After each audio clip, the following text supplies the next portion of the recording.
اقرأ باسم ربك الذي خلق. الحمد لله وكفاه والصلاة والسلام على عباده الذين اصطفى اما بعد. آج کی اس نشست میں سب سے پہلے سورہ لقمان کی کچھ آیات کی تفسیر بیان کی جائیں گی اور اس کے بعد انشاءاللہ حدیث پاک کا بیان ہوگا، پھر فقہ، اس کے بعد سیرت، پھر تزکیہ اور پھر قرآن کریم تجوید کے ساتھ. تو ہم سب سے پہلے قرآن پاک میں سورہ لقمان کی کچھ آیات کی تفسیر پیش کرنے کی کوشش کرتے ہیں اللہ رب العزت کی توفیق اور اس کی مدد سے. اعوذ باللہ من الشیطان الرجیم، بسم اللہ الرحمن الرحیم. خلق السماوات بغير عمد ترونها وألقى في الأرض رواسي أن تميد بكم وبث فيها من كل دابة وأنزلنا من السماء ماء فأنبتنا فيها من كل زوج كريم هذا خلق الله فأروني ماذا خلق الذين من دونه بل الظالمون في ضلال مبين. خلق السماوات، خلق اللہ تعالیٰ نے پیدا کیا، خلق اس نے پیدا کیا، السماواتی آسمانوں کو، بغیر عمد بغیر کسی ستون کے، عمد کے معنی ستون، ترونہا جسے تم دیکھ رہے ہو، اور اس نے زمین میں پہاڑ ڈال دیے تاکہ زمین تمہیں لے کر نہ ہلے. وبث فیہا، بث اور اس نے پھیلا دیا، فیہا زمین میں، من کل دابہ ہر طرح کے چوپائے. دابہ ہر اس چیز کو کہتے ہیں جو زمین پر رینگے، یعنی رینگنے والی چیزوں کو اس نے پھیلا دیا. وانزلنا اور ہم نے نازل کیا، انزل معنی نازل کرنا، اتارنا، انزلنا ہم نے نازل کیا، من السماء آسمان سے، ماء پانی، فانبتنا اور ہم نے اس میں اگایا، یا ہم نے پانی کو اتارنے کے بعد اس میں اگایا، فیہا من کل زوج کریم ہر قسم کے اچھے پھل. ھذا خلق اللہ، ھذا یہ، خلق اللہ اللہ کی پیدا کی ہوئی چیز ہے. فارونی تم مجھے دکھاؤ، تو ارو تم دکھاؤ، نی مجھ کو، ماذا خلق الذین من دونہ، ماذا کیا، خلق پیدا کیا، الذین من دونہ وہ لوگ جو اللہ کے علاوہ ہیں، یعنی تم مجھے دکھاؤ کہ اللہ کے علاوہ دوسروں نے کیا پیدا کیا. بل الظالمون فی ضلال مبین بلکہ ظلم کرنے والے لوگ یعنی شرک کرنے والے لوگ کھلی ہوئی گمراہی میں ہیں. اس سے پہلے کی کچھ آیات میں یہ بیان تھا کہ جو لوگ لہو و لعب کی چیزیں خریدتے ہیں تاکہ وہ دوسروں کو اللہ کے راہ سے ہٹا دیں، ایسے لوگوں کے لیے اللہ نے ذلیل کرنے والا عذاب تیار کر رکھا ہے. اور اس کے بعد اللہ تعالیٰ نے ذکر کیا کہ جو لوگ ایمان والے ہیں اور نیک اعمال والے ہیں، ان کے لیے تو نعمتوں بھری باغات ہیں، ان کے لیے نعمتوں والی جنتیں ہیں، وہ اس جنت میں جنت کا لطف اٹھائیں گے. پھر اللہ تعالیٰ نے فرمایا وَهُوَ الْعَزِيزُ الْحَكِيمُ کہ اللہ تعالیٰ غالب ہے، عزیز ہے، حکیم اور حکمت والا ہے. اللہ تعالیٰ غالب ہے، یعنی وہ تمام کام کر سکتا ہے. ایسا نہیں کہ اس کے اوپر کسی کا غلبہ ہو، اس کے اوپر کسی کی قدرت ہو، وہ کسی کے وش میں ہو، ایسا نہیں ہے، بلکہ ہر چیز اللہ تعالیٰ کے قبضے قدرت میں ہے. اور اسی چیز کا اللہ نے ان آیات میں بیان فرمائے کہ دیکھو اللہ تعالیٰ کس قدر غالب ہے کہ اس نے ان تمام آسمانوں کو بغیر کسی ستون کے پیدا کیا. یعنی آسمان کے لیے کوئی کھمبا نہیں ہے کہ اس کھمبے کے بلبوتے پہ وہ آسمان اپنی جگہ پر قائم ہو. ہم جن گھروں میں رہتے ہیں ان گھروں کا حال دیکھیے کہ ان گھروں کے لیے پیلر، ستون اور پائے ضروری ہیں۔ اگر کوئی گھر بغیر پیلر کے ہو تو اس کی کمزوری کا کیا کہنا، وہ کبھی بھی گر جائے، اس کی کوئی خبر نہیں کہ وہ کب گر جائے۔ لیکن اللہ رب العزت نے اتنے بڑے آسمان کو بغیر کسی ستون کے پیدا کیا، بغیر کسی کھمبے کے پیدا کیا، اور آسمان ایسا نہیں کہ بالکل خالی پڑا ہوا ہے۔ اللہ کے نبی صلی اللہ علیہ وسلم نے فرمایا اطت السماء، آسمان چرچرا رہا ہے۔ کیوں چرچرا رہا ہے؟ کیونکہ آسمان پر 1 انچ بھی ایسی جگہ نہیں جو فرشتوں سے خالی ہو۔ پورے آسمان پر فرشتے ہر طرف بکھرے ہوئے ہیں، بھرے ہوئے ہیں، اور آسمان میں تھوڑی سی بھی جگہ خالی نہیں۔ لیکن اس کے باوجود آسمان کو آپ نے دیکھا کہ کبھی آسمان کا کوئی حصہ گر گیا ہو یا آسمان کا کوئی حصہ ٹوٹ گیا ہو؟ ایسا نہیں ہے۔ اس آیت کے اندر ایک سائنسی معجزہ یہ ہے کہ قرآن پاک کا جب نزول ہوا، جب قرآن پاک نبی اکرم صلی اللہ علیہ وسلم پر نازل ہوا، یہ وہ دور تھا جس وقت سائنسی تحقیقات بالکل بھی نہیں تھیں، اور اس وقت لوگوں کا عام ذہن یہ تھا کہ یہ جو آسمان ہے یہ کہیں نہ کہیں سے گر رہا ہے اور وہ زمین پر آ کر ملتا ہے، اور ہم جو رہ رہے ہیں یہاں پر آسمان کا حصہ اونچائی پر ہے۔ تو اللہ رب العزت نے اس وقت اپنے نبی صلی اللہ علیہ وسلم پر یہ آیت نازل فرمائی کہ آسمان کو ہم نے بغیر ستون کے پیدا کیا۔ ایسا نہیں کہ آسمان کسی سہارے کے ساتھ موجود ہے۔ تو اس وقت سائنسی تحقیقات نے یہ ثابت کیا ہے کہ واقعی آسمان کا زمین کے اوپر کوئی ایسا سہارا نہیں، یا آسمان کا کسی دوسرے پلانٹ پر یا کسی دوسرے سیارے پر کسی طرح کا کوئی سہارا نہیں۔ ہر چیز کو اللہ رب العزت نے مستقل طور پر اپنی جگہ قائم فرمایا ہے۔ تو اللہ تعالیٰ فرماتا ہے کہ اللہ نے آسمانوں کو پیدا کیا بغیر ستون کے، اور تم اسے دیکھتے ہو، اور اس نے یعنی اللہ نے زمین میں پہاڑ ڈال دیے۔ بعض آیات میں اللہ تعالیٰ نے فرمایا کہ ہم نے پہاڑوں کو زمین کے لیے کیل یعنی میخ بنایا، تاکہ زمین ڈاماڈول ہو کر اس طرح نہ ہو جائے کہ تم گرنے لگو اور تمہیں چلنے پھرنے میں پریشانی ہونے لگے۔ جس طرح زلزلے آتے ہیں تو اس وقت چلنا پھرنا، کوئی کام کرنا بہت مشکل ہو جاتا ہے، زمین ہلنے لگتی ہے۔ تو اللہ رب العزت نے زمین کے اندر پہاڑ نصب کیے تاکہ زمین نہ ہلے۔ عام طور سے لوگوں کے ذہن میں یہ شبہ سر ابھارتا ہے کہ کیا یہ پہاڑ زمین میں اس لیے گاڑے گئے ہیں تاکہ زمین نہ ہلے؟ کیا یہ پہاڑ میخوں کی طرح ہیں؟ اس کا جواب قرآن پاک کی بہت ساری آیات میں ہے، لیکن میں چاہوں گا کہ اس سے پہلے آپ اس سائنسی تحقیق کو سنیں کہ اس وقت ماہرین ارضیات، جو زمین اور زمین کی چیزوں کے ماہرین مانے جاتے ہیں، ان کا ماننا ہے کہ جس وقت زمین پیدا ہوئی آج سے ہزاروں لاکھوں کروڑوں سال پہلے، اس وقت زمین کی اوپری سطح پر بہت زیادہ شعلے تھے، بہت انگارے تھے، اور زمین بالکل تپی ہوئی تھی۔ پھر یہ انگارے آہستہ آہستہ سرد ہوئے، اور زمین کی جو اوپر والی پرت ہے وہ ہلتی رہتی تھی، اور اسی ہلنے کے نتیجے میں یہ پہاڑ وجود میں آئے۔ تو جب یہ پہاڑ بن گئے اس کے بعد زمین کا ہلنا بند ہو گیا۔ یعنی اللہ رب العزت نے زمین کے ہلنے کو پہاڑ سے بند فرمایا کہ جب پہاڑ وجود میں آ گئے تو اللہ تعالیٰ نے زمین کے مختلف حصوں پر اس تناسب کے ساتھ پہاڑ کو نصب کیا کہ زمین کا ہلنا بند ہو جائے، رک جائے۔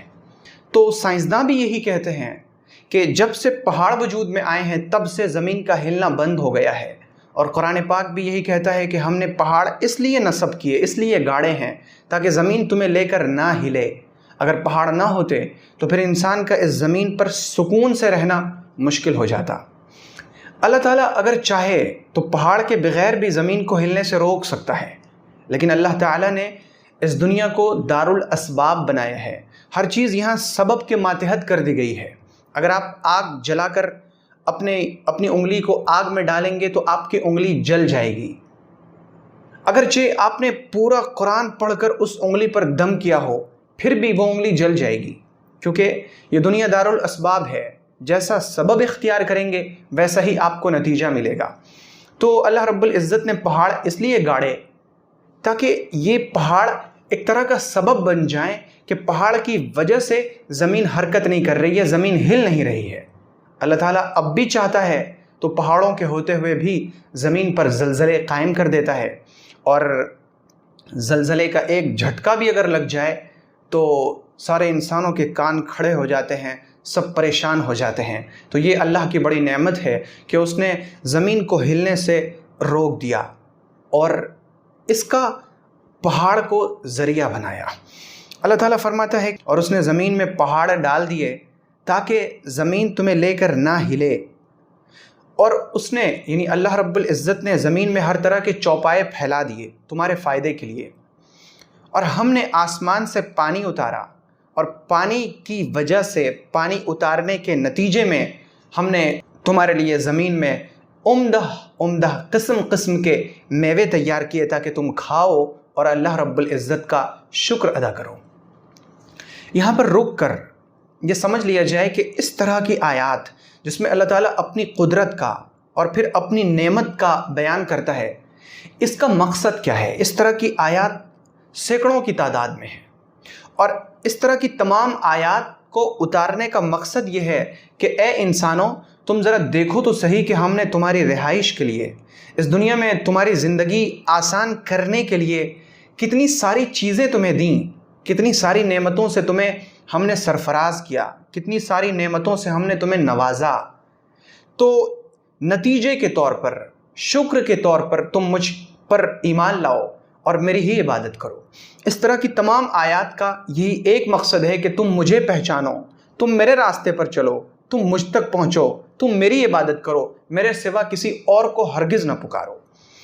پھر اللہ تعالیٰ چیلنج بھرے انداز میں کہتا ہے، ھذا خلق اللہ، یہ اللہ کی مخلوقات ہیں، یہ اللہ کی پیدا کی ہوئی چیزیں ہیں، ذرا مجھے دکھاؤ تو کہ تم اللہ کے سوا جن کو پکارتے ہو، کسی بت کو، کسی بزرگ کو، کسی فرشتے کو، کسی نبی کو، کسی ولی کو، ذرا مجھے دکھاؤ تو صحیح، ماذا خلق الذین من دونہ، انہوں نے کیا پیدا کیا۔ ارے ان کا حال تو وہ ہے جو خود اللہ نے قرآن میں بیان فرمایا، یا ایھا الناس ضرب مثل فاستمعوا لہ، اے لوگو تمہارے لیے ایک چھوٹی سی مثال بیان کی جاتی ہے، ذرا غور سے سنو۔ ان الذین تدعون من دون اللہ لن یخلقوا ذبابا ولو اجتمعوا لہ، کہ یہ جنہیں تم اللہ کے سوا پکارتے ہو، جن کے بارے میں تم سمجھتے ہو کہ ان کے پاس بھی قدرت ہے، ان کے پاس شفا ہے، ان کے پاس بیماری سے نجات ہے، ان کے پاس پریشانیوں کا حل ہے، اور انہیں تم مصیبتوں میں پکارتے ہو، یہ ایک مکھی بھی پیدا نہیں کر سکتے، ایک مکھی بھی پیدا نہیں کر سکتے۔ اور صرف مکھی کے اوپر ہزاروں، میں یہ صرف جملے میں نہیں کہہ رہا ہوں بلکہ تعداد کے لحاظ سے 1000 سے زیادہ صرف مکھی کے اوپر سائنسی تحقیقات ہو چکی ہیں، جو تحقیقات ثابت کرتی ہیں کہ مکھی کی جو بناوٹ ہے وہ بہت مشکل ترین بناوٹ ہے، اور اللہ تعالیٰ نے اسے جس طرح کا جسم دیا اور جس طرح سے اڑنے کی صلاحیت دی، جس انداز میں وہ اڑتی ہے، جس انداز میں وہ اپنا کھانا، اپنی غذا وصول کر کے کھاتی ہے، یہ انداز دنیا اتنی ترقی کرنے کے باوجود، ٹیکنالوجی میں اس قدر آگے بڑھنے کے باوجود بھی اس انداز کی کاپی نہیں کر سکتی۔ تو یہ جنہیں تم پکارتے ہو اللہ کے سوا، انہوں نے تو ایک مکھی بھی پیدا نہیں کی، تو تم انہیں کیوں پکارتے ہو؟ بل الظالمون فی ضلال مبین، اگر تم اللہ کو چھوڑ کر دوسرے کو پکارتے ہو تو تم ظلم کرتے ہو۔ یہ شرک بہت بڑا ظلم ہے، اور ایسے ظالم شرک کرنے والے بڑی کھلی ہوئی گمراہی میں ہیں۔ ہر شخص سمجھ سکتا ہے کہ پکارا صرف اللہ کو جائے، مانگا صرف اللہ سے جائے، عبادت صرف اللہ کی جائے۔ آگے اللہ رب العزت فرماتا ہے، وَلَقَدْ آتَيْنَا لُقْمَانَ الْحِكْمَةَ أَنِ اشْكُرْ لِلَّهِ، وَلَقَدْ آتَيْنَا، اور بے شک ہم نے دیا، لقمان کو، الحکمت، حکمت دیا، عقل دیا، اسے حکمت کی باتیں دیں، اسے ہم نے دانائی کی باتیں سکھائیں۔ ان اشکر للہ، سب سے پہلی چیز جو ہم نے لقمان کو سکھائی وہ یہ تھی کہ تم اللہ کا شکر ادا کرو۔ وَمَن يَشْكُرْ فَإِنَّمَا يَشْكُرُ لِنَفْسِهِ، جو شکر کرتا ہے فَإِنَّمَا بے شک وہ یشکر شکر کرتا ہے لنفسہ اپنے آپ کے لیے، ومن کفر اور جو کفر کرتا ہے ناشکری کرتا ہے فإن اللہ تو بے شک اللہ تعالیٰ غنی بے نیاز ہے، حمید اور قابل تعریف ہے، حمد کا مستحق ہے۔ اب یہ ہے کہ یہ حضرت لقمان کون تھے، ان کے بارے میں بڑا اختلاف ہے۔ کچھ لوگوں کا ماننا ہے کہ یہ نبی تھے، بہت سو کا کہنا ہے کہ یہ اللہ کے ولی تھے، بہت سو کا کہنا ہے کہ یہ صرف ایک حکیم تھے جن کے پاس حکمت کی بہت سی باتیں تھیں۔ اور ان کے زمانے میں بھی بڑا اختلاف ہے کہ یہ کس زمانے میں تھے۔ بعض لوگوں کا کہنا ہے کہ یہ حضرت ایوب علیہ السلام کے رشتہ دار تھے اور انہی کے زمانے میں تھے۔ بعضوں کا ماننا ہے کہ یہ سیدنا عیسیٰ علیہ السلام اور ہمارے نبی صلی اللہ علیہ وسلم کے درمیان کے زمانے میں تھے۔ صاحب تفسیر ابن کثیر علامہ ابن کثیر رحمۃ اللہ علیہ نے لکھا ہے کہ ان کی نبوت کے بارے میں وثوق اور اعتماد کے ساتھ کوئی بات نہیں کہی جا سکتی۔ بہرحال یہ نبی تھے یا حکیم تھے یا ولی تھے، اللہ تعالیٰ نے ان کو بہت سی حکمت کی باتیں سکھائی تھیں۔ ان میں جو سب سے پہلی چیز ہے انشکر للہ، کہ تم اللہ رب العزت کے شکر گزار بن جاؤ، اللہ کا شکر ادا کرو۔ اور شکر کے بارے میں اللہ فرماتا ہے لئن شکرتم لازیدنکم، کہ تم اگر شکر کرو گے میں تمہیں نعمت اور عطا کروں گا۔ بہت سے لوگ اس فکر اور سوچ میں رہتے ہیں کہ میں اپنی دولت کیسے بڑھاؤں، میں اپنی صحت کیسے بڑھاؤں، میں اپنی عافیت کیسے بڑھاؤں۔ میرے شیخ اس سلسلے میں بہت عجیب و غریب نسخہ بیان فرماتے ہیں۔ بعض علم اللہ رب العزت اپنے پاس سے بندے کو عطا فرماتا ہے۔ اللہ کے نبی صلی اللہ علیہ وسلم نے فرمایا من عمل بما علم علمہ اللہ تعالی ما لم يعلم، کہ جو شخص اپنے علم پر عمل کرتا ہے تو اللہ تعالیٰ اسے اپنے پاس سے ایسا علم عطا کرتا ہے جو وہ نہیں جانتا تھا۔ تو اللہ رب العزت اپنے خاص بندوں کو بہت سی بار بہت ساری چیزیں عطا فرماتے ہیں علم کے طور پہ۔ میرے شیخ اس سلسلے میں جو فرماتے ہیں میں سمجھتا ہوں کہ یہ ان کے اوپر اللہ رب العزت کا خصوصی فضل ہے کہ اللہ تعالیٰ نے اس علم کے لیے ان کے سینے کو کھولا۔ وہ فرماتے ہیں کہ معمول بنا لو کہ روزانہ مستقل طور پر ایک الگ سے وقت نکال کر 1000 بار کم از کم، اور اگر وقت کی بہت زیادہ تنگی ہو جائے تو کم از کم 500 مرتبہ الحمدللہ الحمدللہ الحمدللہ پڑھو۔ اللہ تعالیٰ کی نعمتوں کا استحضار کر کے، صحت کی نعمت کو سوچ کر الحمدللہ، دولت کی نعمت کو سوچ کر الحمدللہ، عافیت کی نعمت کو سوچ کر الحمدللہ، بیماری میں بھی ہوں تو کہیے الحمدللہ کہ بڑی بیماری سے بچے رہے۔ تو اللہ تعالیٰ اس شکر پر، آپ نے جو عافیت پر شکر ادا کیا، اللہ تعالیٰ عافیت کو اور بڑھا دے گا، یعنی بیماری کو ختم فرما دے گا۔ آپ کے پاس دولت ہے، اللہ کا شکر ادا کیجئے، اللہ تعالیٰ وعدہ کرتا ہے لئن شکرتم لازیدنکم، تم شکر کرو گے ہم تمہیں اور نعمت دیں گے۔ تو جب ہم تھوڑی سی دولت پر اللہ کا شکر ادا کریں گے ہماری دولت بڑھ جائے گی۔ ہمارے پاس صحت کم ہے، ہم شکر کریں گے اللہ تعالیٰ اور صحت عطا فرمائے گا۔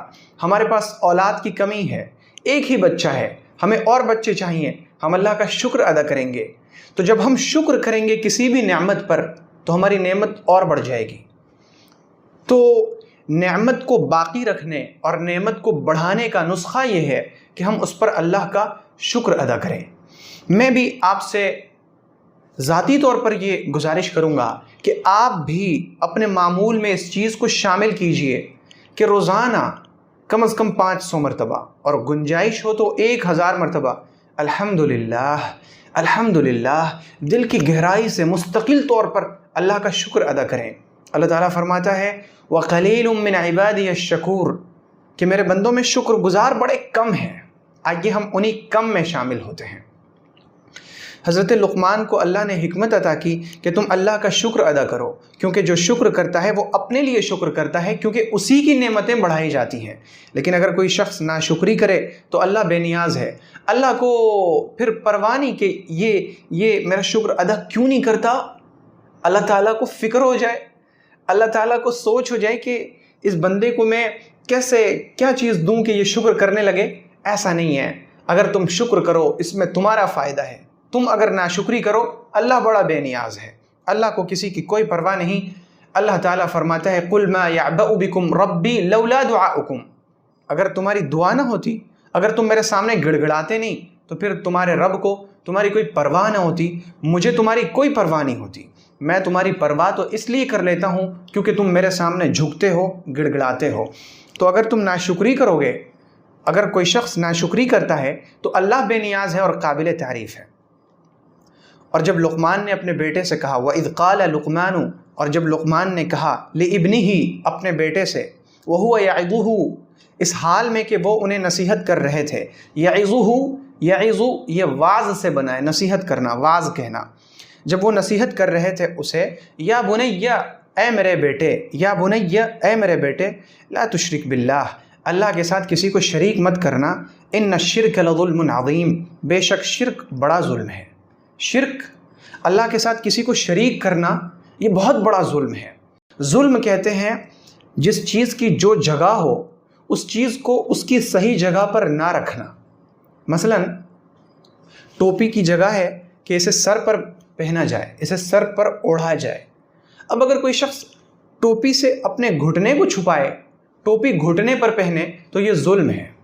ناک صاف سب کرتے ہیں، ناک صاف کرنے کا ادب یہ ہے کہ بائیں ہاتھ سے ناک صاف کیا جائے، تو بائیں ہاتھ کو ناک میں لگانا یا ناک میں بایاں ہاتھ لگانا یہ عدل ہے، انصاف ہے۔ یہ ناک کا حق ہے بائیں ہاتھ پر، اور بائیں ہاتھ کا حق ہے ناک پر کہ وہ ناک کو صاف کرے۔ لیکن اگر کوئی شخص اپنی ناک بائیں ہاتھ سے صاف نہ کر کے داہنے ہاتھ سے صاف کرتا ہے تو یہ داہنے ہاتھ پر ظلم ہے، کیونکہ ظلم کا مطلب ہے چیز کو اس کی جگہ پر نہ رکھ کے دوسری جگہ پر رکھنا۔ تو انسان کی عبادت کا حق یہ ہے کہ وہ اللہ کے لیے ہو۔ اب اگر کوئی شخص اپنی عبادت کو اللہ سے ہٹا کے کہیں اور رکھتا ہے، کسی بت کے سامنے، کسی مزار پر، کسی ولی کے سامنے، کسی غوث کے اور کسی کو قطب سمجھ کر اس کے سامنے وہ اس کی عبادت کرتا ہے تو یہ شرک ہے۔ بے شک شرک بہت بڑا ظلم ہے۔ وَوَصَّيْنَا الْإِنسَانَ، وَوَصَّيْنَا ہم نے وصیت کی یعنی تاکید کی، یہ وصیت سے بنا ہے تاکید کرنا۔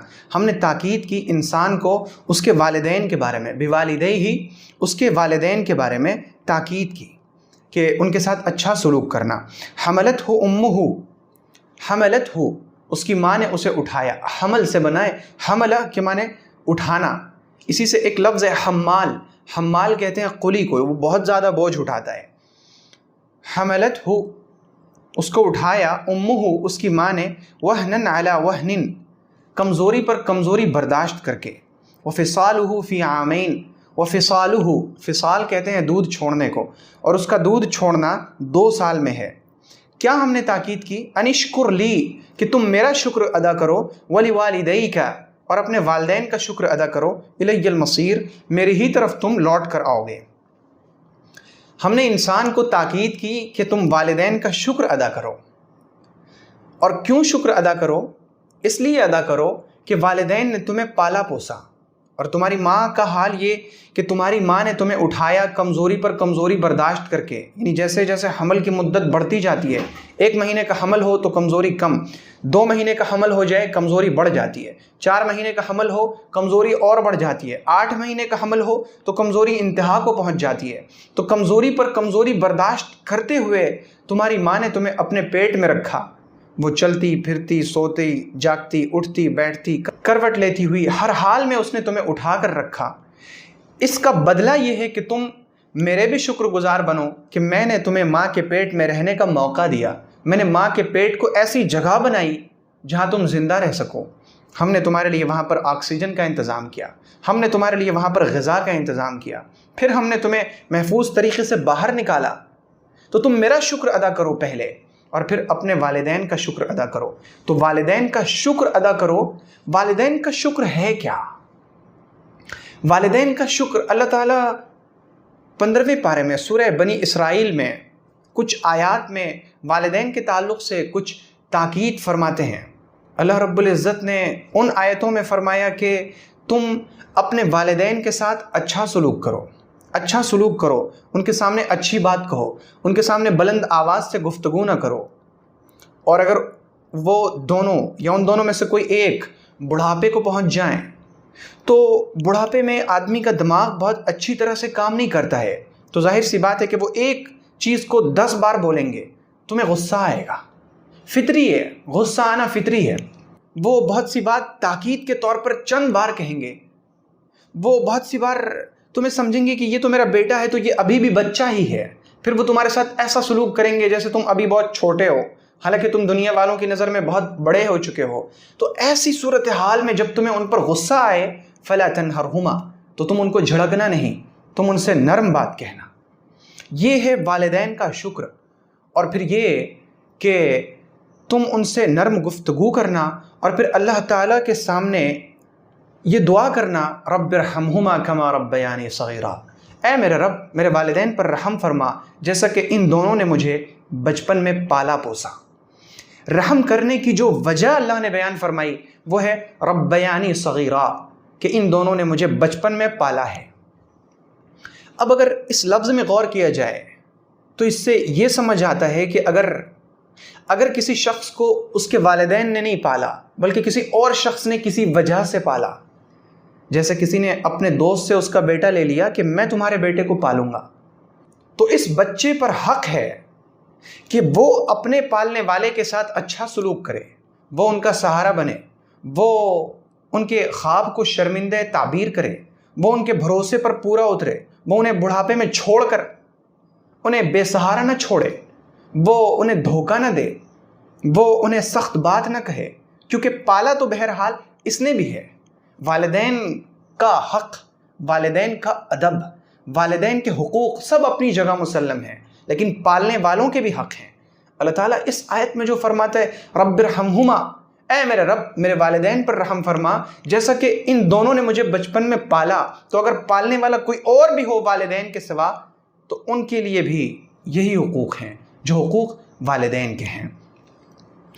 الی المصیر، والدین کا شکر ادا کرو، میرا بھی شکر ادا کرو، کیونکہ تمہیں میری ہی طرف لوٹ کر آنا ہے، تو پھر میں دیکھوں گا کہ تم نے اپنے والدین کے ساتھ اچھا سلوک کیا تھا یا برا سلوک کیا تھا، اور میں تمہیں ہر چیز بتاؤں گا اور ہر چیز کا تمہیں بدلہ بھی دوں گا۔ وَإِن جَاهَدَاكَ، وَإِن اور اگر، ان کے معنی اگر اور اِنَّا کے معنی بے شک، وَإِن اور اگر، جَاهَدَاكَ وہ دونوں تجھ پر زور ڈالیں، عَلَىٰ أَن تُشْرِكَ بِي کہ تم شرک کرو میرے ساتھ، یعنی اللہ کے ساتھ شریک ٹھہراؤ، مَا لَيْسَ لَكَ بِهِ علم جس کا تمہارے پاس علم نہ ہو، فَلَا تُطِعْهُمَا تو تم ان دونوں کی بات نہ ماننا۔ اب یہ ایک بڑا اہم مسئلہ ہے اور اس کا ایک شان نزول بھی ہے کہ ایک صحابی ہیں حضرت سعد رضی اللہ عنہ، جب انہوں نے ایمان قبول کیا تو ان کی ماں نے بھوک ہڑتال کر دیا کہ تم نے اپنا دین بدل دیا سعد، میں بھوکی پیاسی مر جاؤں گی۔ جب 2 دن تک اس بوڑھی عورت نے اپنا کھانا پینا بند رکھا تو حضرت سعد نبی اکرم صلی اللہ علیہ وسلم کی خدمت میں حاضر ہوئے اور ان سے ساری صورتحال ذکر کی۔ اللہ تعالیٰ نے یہ آیت نازل فرمائی کہ اگر والدین تمہارے اوپر زور ڈالیں کہ تم شرک کرو تو تم ان کی بات نہ ماننا۔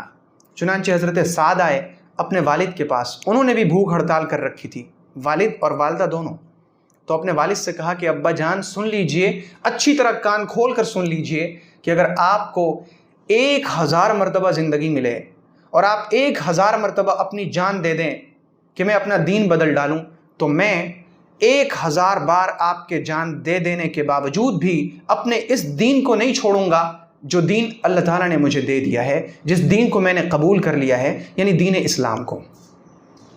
جب حضرت سعد کے والدین نے یہ ماجرا دیکھا، سعد کی یہ شدت دیکھی، تو پھر وہ اپنے ارادے سے باز آ گئے۔ اللہ تعالیٰ نے اس آیت میں ایک طریقہ، ایک راہ عمل بتا دیا، اور وہ راہ عمل یہ ہے کہ مخلوق میں سے کوئی بھی شخص، چاہے وہ ماں ہی کیوں نہ ہو، وہ باپ ہی کیوں نہ ہو، وہ بڑا بھائی ہی کیوں نہ ہو، وہ استاد کیوں نہ ہو، وہ شیخ کیوں نہ ہو، کوئی بھی بڑا، اگر کوئی ایسا حکم دے جس میں اللہ تعالیٰ کے حکم کی خلاف ورزی ہو رہی ہو تو ان کا حکم نہیں ماننا ہے بلکہ اللہ کے حکم پر جمے رہنا ہے۔ پیغمبر صلی اللہ علیہ وسلم نے فرمایا لا طاعت لمخلوق فی معصیت الخالق، کہ اللہ رب العزت کی نافرمانی کر کے کسی اور کی فرما برداری کرنا یہ جائز نہیں۔ تو اگر والدین کہیں کہ شرک کرو، ہم والدین کی بات نہیں مانیں گے، لیکن اس کا مطلب یہ نہیں کہ اگر والدین شرک کے لیے کہیں تو ہم ان کی بات نہ مانیں اور پھر ان کے ساتھ برا سلوک کرنے لگیں، ایسا نہیں۔ آگے اللہ تعالیٰ فرماتا ہے کہ اگر وہ تمہارے اوپر زور ڈالیں کہ تم شرک کرو، فلا تطعہما، ان کی بات نہ ماننا، لیکن وصاحبہما فی الدنیا معروفا، وصاحبہما، صاحب اور رہنا یہ صحبت سے بنا ہے، ساتھ رہنا، وصاحبہما اور ان دونوں کے ساتھ رہنا دنیا میں معروفا، اچھے طریقے سے، یعنی ان کے ساتھ حسن سلوک کرتے ہی رہنا۔ والدین کافر ہوں، مشرک ہوں، منافق ہوں، یہودی ہوں، نصرانی ہوں، مجوسی ہوں، جو بھی ہوں، والدین کے دین سے ہمارے حسن سلوک پر کوئی فرق نہیں پڑتا، ہمارا حسن سلوک ہمیشہ برقرار رہے گا۔ واتبع سبیل من اناب الی، واتبع اور اتباع کرنا، پیروی کرنا، سبیل مانے راستہ، سبیل من اس کے راستے کی، اناب الی جو میری طرف لوٹتا ہے، یعنی میری طرف جو لوگ لوٹنے والے ہیں انہی کے ساتھ چلنا۔ ثم الی مرجعکم، ثم پھر الی میری طرف، مرجعکم تمہیں رجوع کرنا ہے، تمہیں لوٹنا ہے، فانبئکم تو میں تمہیں بتاؤں گا، بما کنتم تعملون ان تمام چیزوں کے بارے میں جو تم کیا کرتے تھے۔ اب یہ آیت نمبر 15 ہے، اس کا جو آخری ٹکڑا ہے اس میں اللہ تعالیٰ فرماتے ہیں واتبع سبیل من اناب الی، جو لوگ میری طرف لوٹنے والے ہیں ان کے راستے کی پیروی کرنا۔ یہ وہی چیز ہے جو چیز ہم سورہ فاتحہ میں اللہ تعالیٰ سے مانگتے ہیں، اہدنا الصراط المستقیم، اے ہمارے رب ہمیں سیدھا راستہ دکھا، صراط الذین انعمت علیہم، ان لوگوں کا راستہ جن پر تو نے انعام فرمایا۔ تو یہ وہی چیز ہے، ان کے راستے پر چلنا جو لوگ میری طرف لوٹنے والے ہیں، یعنی جو لوگ علماء ہیں، صالحین ہیں، نبی کے راستے پر چلنے والے، شہداء کے راستے پر چلنے والے، جو نیک لوگ ہیں، سچے لوگ ہیں، ان کے راستے پر چلنا، ان کے ساتھ چلنا، ان کی بات ماننا، یہ تمہیں اللہ کی طرف بلائیں، ان کی آواز پر لبیک کہنا، ان کی پکار کو قبول کرنا، ان کی دعوت پر آ جانا، یہ حکم اللہ تعالیٰ دے رہا ہے۔ تو اب ہمارا فریضہ یہ ہے، اس آیت پر عمل اس طرح ہوگا کہ ہم اس دنیا میں تلاش کریں ایک ایسے شخص کو یا چند ایسے لوگوں کو۔ اب ظاہر ہے کہ چند لوگوں کو تلاش کر کے اور چند لوگوں کے رابطے میں رہنا تو کافی مشکل ہے، لیکن یہ تو ہو سکتا ہے کہ ایک شخص تلاش کیا جائے جو دین کا، شریعت کا ماہر ہو، جو سنتوں پر چلنے والا ہو، جو اللہ کے حکم کو ماننے والا ہو، اور اس سے پوچھ کر ان چیزوں کو پوچھا جائے جو ہم نہیں جانتے، اس سے پوچھ کر دین پر چلا جائے۔ اللہ رب العزت نے فرمایا فَاسْأَلُوا أَهْلَ الذِّكْرِ إِن كُنتُمْ لَا تَعْلَمُونَ، ذکر والوں سے پوچھو، ان لوگوں سے جو علم والے ہیں، جو میری ذکر والے ہیں، ان سے پوچھو اگر تم جانتے نہیں۔ تو اس زمانے میں سوشل میڈیا کے ذریعے تو ہم علماء سے، اللہ والوں سے بہت قریب رہ سکتے ہیں، میسیجز کے ذریعے، فون کالز کے ذریعے، ان کے مشن میں شریک ہو کر۔ تو ایسا شخص تلاش کیا جائے اور ان کے راستے پر چلا جائے، اور یہ سب کچھ جو اللہ نے حکم فرمائے کہ شکر کرو، والدین کے ساتھ اچھا سلوک کرو، والدین اگر گناہ کی بات کہیں تو ان کی بات نہ مانو، لیکن ان کے ساتھ حسن سلوک کرتے رہو، اور ان لوگوں کے راستے پر چلو جو میری طرف لوٹنے والے ہیں، یہ سب کچھ کرنا، اور پھر لوٹ کر تمہیں ہمارے پاس آنا ہے، ہم تمہیں بتائیں گے کہ تم دنیا میں کیا کچھ کیا کرتے تھے۔ یعنی یہ سب حکم دے کر اللہ تعالیٰ پھر ہمیں یاد دلاتا ہے کہ یہ جو کچھ تم اس دنیا میں کر رہے ہو در حقیقت ایک امتحان ہال میں ہو، اور سب اپنے اپنے پرچے لکھ رہے ہو، اور پھر جب پرچے لکھے چلے جائیں گے تو پھر میں ایک نتیجے کا اعلان کروں گا، اور نتیجے کا اعلان جس دن ہوگا وہ قیامت کا دن ہوگا۔ اس دن میں تمہیں بتاؤں گا کہ تم نے پرچے میں کیا لکھا تھا، تم نے پرچے میں جھوٹ، غیبت، رشوت، حسد، کینہ، بغض لکھا تھا، یا تمہارے پرچے میں شکر تھا، والدین کی فرما برداری تھی، اور ان لوگوں کے راستے پر چلنا تھا جو میری طرف لوٹنے والے ہیں۔ تو یہ سورہ لقمان کی کچھ آیتوں کی تفسیر اس وقت سامنے آ سکی ہے۔ اب آج کا جو ہمارا دوسرا موضوع ہے وہ ہے حدیث۔ ایمانیات کے تعلق سے صحیح بخاری اور صحیح مسلم کی حدیث ہے، عن ابی ہریرہ رضی اللہ عنہ قال قال رسول اللہ صلی اللہ علیہ وسلم الایمان بضع وسبعون شعبہ فافضلها قول لا الہ الا اللہ وادناها اماطة الاذى عن الطریق والحیاء شعبۃ من الایمان۔ سیدنا ابو ہریرہ رضی اللہ عنہ فرماتے ہیں کہ پیغمبر صلی اللہ علیہ وسلم نے فرمایا کہ ایمان کے 70 سے زائد کچھ شعبے ہیں، 70 سے کچھ زائد شعبے ہیں، یعنی ایمان کی شاخیں ہیں۔ فَأَفْضَلُهَا قَوْلُ لَا إِلَهَ إِلَّا اللَّهِ، سب سے جو افضل شاخ ہے، سب سے جو اعلیٰ درجہ ہے وہ ہے لا الہ الا اللہ، اور سب سے جو ادنا درجہ ہے اماطۃ الاذى عن الطریق، راستے سے تکلیف دینے والی چیز کو ہٹا دینا۔ والحیاء شعبۃ من الایمان، اور شرم ایمان کا ایک شعبہ ہے، ایمان کا ایک درجہ ہے۔ یہ حدیث ایمانیات کے باب میں بہت اہم حدیث ہے۔ اس حدیث میں پیغمبر صلی اللہ علیہ وسلم نے فرمایا کہ ایمان کی 70 سے کچھ زیادہ شاخیں ہیں۔ آپ یوں سمجھیں کہ ایمان ایک درخت ہے جو انسان کے دل میں اگتا ہے۔ جب انسان اللہ رب العزت کی وحدانیت کا، نبی اکرم صلی اللہ علیہ وسلم کی رسالت کا اور آخرت کے دن کا اقرار کر کے اپنے دل میں یقین کو جما لے تو اس کے دل میں ایمان کا پودا لگ جاتا ہے۔ اب اس ایمان کے پودے کی بہت سی شاخیں ہیں، تو جب بندہ کہتا ہے لا الہ الا اللہ تو اس نے ایمان کی جو سب سے اعلیٰ شاخ ہے، اس کی جو سب سے اعلیٰ اوپر والی اونچی ڈالی ہے، گویا کہ یہ لا الہ الا اللہ جب اس نے کہا تو اس کی سب سے اونچی والی ڈالی زندہ ہو گئی، وہ ہری بھری ہو گئی۔ اور اس کی جو سب سے ادنا ڈالی ہے ایمان کی، وہ ہے راستے سے کسی تکلیف دہ چیز کو ہٹا دینا۔ راستے پہ کوئی پتھر ہے، کوئی اینٹ کا ٹکڑا ہے، کوئی کانٹا ہے، یا کوئی ڈالی رکھی ہوئی ہے، یا کوئی بھی ایسی چیز جس کی وجہ سے چلنے والے کو رکاوٹ ہو، اس چیز کو ہٹا دینا، سائڈ کر دینا، یہ ایمان کا سب سے ادنا درجہ ہے۔ اور حیا، شرم بھی ایمان کا ایک درجہ ہے۔ شرم کیا ہے؟ شرم کا مطلب ہے کہ انسان کو کسی کا سامنا کرنا برا لگے اور وہ اس کے نتیجے میں اس کام سے رک جائے، تو شرم ایمان کا شعبہ ہے۔ یہ کون سا شرم؟ یہ وہ شرم ہے جو اللہ سے کیا جائے، یعنی انسان کو برا لگے کہ میں زنا کیسے کروں، مجھے اللہ کے سامنے منہ دکھانا ہے، پھر وہ یہ سوچ کر زنا سے رک جائے، تو یہ ہے وہ شرم جو ایمان کا درجہ ہے۔ کسی انسان کو برا لگے کہ میں جھوٹ کیسے بولوں، مجھے اللہ کے سامنے کھڑا ہونا ہے، اور پھر وہ یہ سوچ کر جھوٹ سے رک جائے، تو یہ شرم ایمان کا ایک درجہ ہے۔ کسی شخص کو یہ برا لگے کہ میں رشوت کیسے لوں، اللہ نے اس سے روکا ہے، پھر وہ یہ سوچ کر رشوت لینے سے رک جائے، یہ شرم ایمان کا درجہ ہے۔ شرم بھی بہت طرح کے ہوتے ہیں۔ ایک ہوتا ہے حیاء اجلال، کہ اللہ رب العزت کے جلال کی وجہ سے کسی کو شرم آ جائے۔ ایک ہے حیاء محبت، کہ اللہ کی محبت میں کسی کو شرم آ جائے کہ میں گناہ کیسے کروں، اللہ تعالیٰ مجھ سے اتنی محبت کرتا ہے، مجھے اتنی ساری نعمتیں دیتا ہے، وہ مجھے عزت دیتا ہے، وہ مجھے لوگوں کے نزدیک مقام و مرتبہ دیتا ہے، وہ میرے گناہوں پر پردہ ڈالتا ہے، میں کیسے گناہ کروں۔ اس محبت میں جو شرم ہے وہ ہے حیاء محبت۔ ایک ہے حیاء عبودیت، کہ انسان اپنی بندگی کو سوچے، اپنے بندہ ہونے کو سوچے کہ میں اتنا حقیر ہو کر اس بڑے بزرگ برتر کریم اللہ کی نافرمانی کیسے کروں، اور پھر اس کے نتیجے میں وہ گناہ سے رک جائے، یہ ہے حیاء عبودیت۔ تو حیا جس طرح کی بھی ہو، یہ حیا ایمان کا درجہ ہے۔ ایک حدیث میں پیغمبر صلی اللہ علیہ وسلم نے فرمایا کہ ایمان کی 60 سے زائد کچھ شاخیں ہیں، اور اس حدیث میں آپ نے فرمایا کہ 70 سے زائد شاخیں ہیں۔ علماء نے ان کو حدیث کی روشنی میں جمع کیا تو وہ 77 نکلیں، تو 77 60 سے بھی زائد ہیں اور 70 سے بھی زائد ہیں، تو بات ایک ہی ہے۔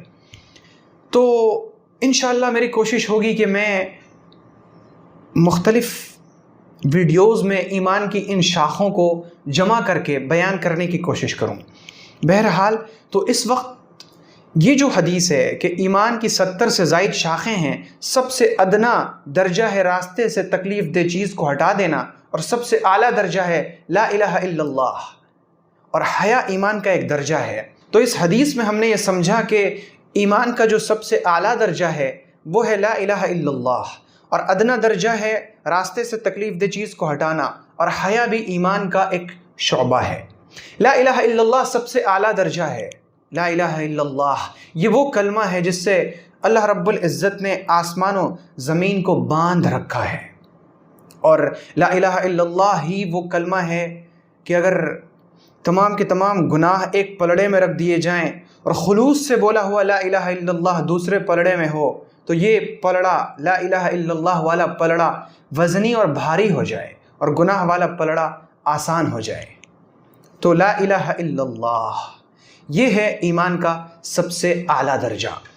لا الہ الا اللہ کی بڑی فضیلتیں ہیں۔ اگر کوئی شخص وسوسوں کا شکار ہو، اسے وسوسے آتے ہوں، تو وہ لا الہ الا اللہ کثرت سے پڑھا کرے، اس کے وسوسے ختم ہو جائیں گے۔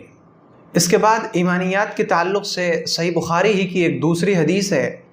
حضرت ابو ہریرہ رضی اللہ عنہ فرماتے ہیں کہ ایک اعرابی دیہات کا رہنے والا شخص نبی اکرم صلی اللہ علیہ وسلم کی خدمت میں حاضر ہوئے اور انہوں نے عرض کیا، یا رسول اللہ مجھے کوئی ایسا عمل بتائیے کہ اگر میں اسے کروں تو میں جنت میں داخل ہو جاؤں۔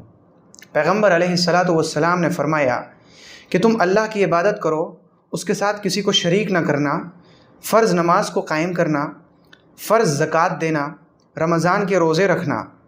اس شخص نے کہا، اس ذات کی قسم جس کے قبضے میں میری جان ہے کہ میں نہ اس سے کچھ زیادہ کروں گا نہ کم کروں گا۔ جب وہ جانے لگا تو پیغمبر صلی اللہ علیہ وسلم نے فرمایا کہ جس شخص کو یہ خوشی ہو کہ وہ جنتی کسی شخص کو دیکھے تو اسے چاہیے کہ وہ اس شخص کو دیکھ لے۔ اس حدیث کو امام بخاری نے اور امام مسلم دونوں نے روایت کیا ہے۔ اس حدیث کا جو پہلا ٹکڑا ہے کہ ایک دیہاتی حضور پاک علیہ السلام کی خدمت میں تشریف لائے اور انہوں نے عرض کیا، یا رسول اللہ مجھے کوئی ایسا عمل بتائیے کہ میں اسے کروں تو میں جنت میں داخل ہو جاؤں۔ اس سے تو ہمیں یہ بات سمجھ آتی ہے کہ ہمارے جو سوالات ہوں اہل علم سے، اس زمانے میں جب ہم علماء سے سوالات کریں تو ایسے ہی مفید سوالات کریں، ایسے سوالات جس پر ہمارے دین کا دار و مدار ہو، ایسے سوالات جو جنت میں لے جانے والے ہوں، ایسی چیزوں کے بارے میں پوچھیں جو ہمیں جہنم سے بچائیں۔ ایک شخص میرے پاس آئے اور مجھ سے پوچھنے لگے کہ حضرت نوح علیہ السلام نے جو کشتی بنائی تھی وہ کشتی کس لکڑی کی بنی ہوئی تھی؟ میں نے ان سے کہا کہ وہ جس بھی لکڑی کی بنی ہوئی تھی، آپ نے اس لکڑی کا کرنا کیا ہے؟ آپ اس لکڑی سے کیا کرنا چاہتے ہیں؟ ظاہر سی بات ہے کہ اس طرح کے سوالات کہ حضرت نوح کی کشتی کس لکڑی کی بنی ہوئی تھی، اور طوفان نوح میں تنور سے جو پانی نکلا تھا وہ تنور کتنا بڑا تھا، اس کا سائز کیا تھا، وہ کس گاؤں میں تھا، وہ کس بڑھئے کا تھا، اس طرح کے سوالات، یہ وہ سوالات ہیں جن سے اللہ رب العزت نے منع فرمایا ہے۔ ہمارے سوالات ایسے ہوں جس سے ہمیں دین کا کوئی فائدہ حاصل ہو۔ تو انہوں نے پوچھا، یا رسول اللہ مجھے کوئی ایسا عمل بتائیے جس سے میں جنت میں داخل ہو جاؤں۔ پیغمبر علیہ السلام نے اسے 5 کام بتایا۔ پہلا کام تو یہ کہ تم صرف اللہ کی عبادت کرنا، یعنی تم اللہ کی ذات پر ایمان لانا اور عبادت، یعنی اپنے آپ کو ذلیل سمجھنا، اپنے آپ کو چھوٹا سمجھنا، دعا کرنا، مانگنا، یہ سب کچھ اللہ کے سامنے ہو، تم صرف اللہ کی عبادت کرنا۔ اور تاکید کے لیے پیغمبر علیہ السلام نے فرمایا، وَلَا تُشْرِكْ بِهِ شَيْئًا، اللہ کے ساتھ کسی کو شریک مت کرنا۔ شرک کا مطلب کیا ہے؟ شرک ایک تو ہے اللہ رب العزت کی ذات میں کسی کو شریک کرنا، کہ اللہ رب العزت بھی خالق ہے، مالک ہے، لیکن اس کے ساتھ ساتھ ایک اور بھی ہے، وہ بھی خالق ہے، وہ بھی مالک ہے۔ جیسے جو مجوسی ہوتے ہیں، آگ کی عبادت کرنے والے، ان کے نزدیک خدا 2 ہے۔ اللہ جسے ہم کہیں کہ خالق مالک، یہ 2 ہیں ان کے یہاں، ایک ہے یزدان اور ایک ہے اہرمن۔ یزدان کو وہ مانتے ہیں کہ یہ خیر کو، اچھی چیزوں کو پیدا کرنے والا ہے، اور اہرمن یہ بری چیزوں کو پیدا کرنے والا ہے۔ آپ دیکھیں عیسائیوں کو، ان کے یہاں اللہ ایک وجود کا نام نہیں بلکہ اللہ نام ہے 3 وجود کا، جسے کہتے ہیں اقانیم ثلاثہ، یعنی باپ، بیٹا اور روح القدس۔